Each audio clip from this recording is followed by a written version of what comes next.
Well, tonight a federal lawmaker responds to a Contact 5 investigation that exposed why thousands of homeless parents and their children are not eligible for federal housing dollars, money that could provide them more stable places to live.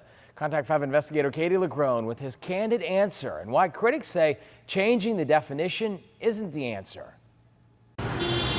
Ask any homeless advocate about the current state of homelessness in America. It's crept into the middle class. We're seeing more families that are two-parent families. It hasn't gotten any better, and potentially we see signs of things actually getting worse. Which may be all the more reason to question why thousands of homeless parents and their children are still unable to access certain federal dollars to help them find more stable homes. It would be a simple fix. And according to this federal lawmaker who represents Florida, I just don't see it moving. it's likely not going to change anytime soon. I really hope that I'm wrong, but I've been following this for 5 years and haven't seen any practical attention to this issue yet. U.S. Congressman Bill Posey is talking about a problem plaguing homeless families for years. So this boils down to a definition. Yes, absolutely. HUD only recognizes those folks who are literally living on the street or are living in shelters as having met their definition for homelessness. Laura Tucker is the homeless liaison for Hillsborough County Schools,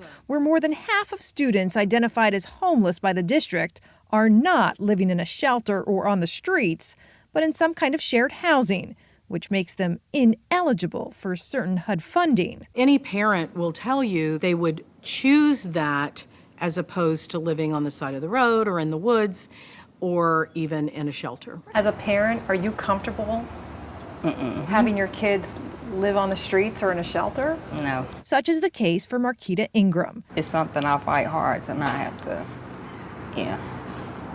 I don't want my kids in that. As a result, she and her 3 children have called this hotel home for the past 6 months. Makes me feel like I failed my kids, in a sense.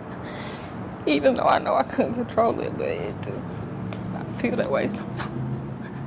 Homelessness is not something that's on the radar every day, but it's a massive, massive problem. In 2017, Posey co-sponsored legislation that would redefine HUD's definition of homelessness to better align with other government agencies, including the Department of Education, which does consider children who live in hotels or shared housing homeless and eligible for other services. It failed to pass.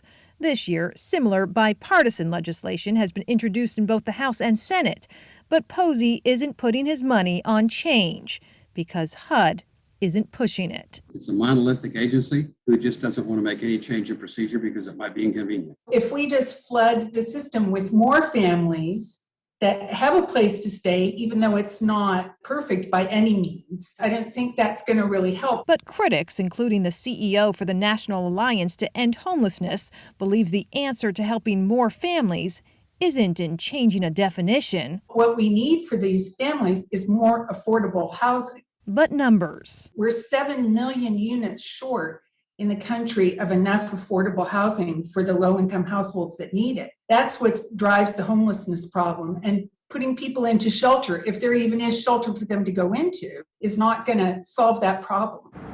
That's basically it.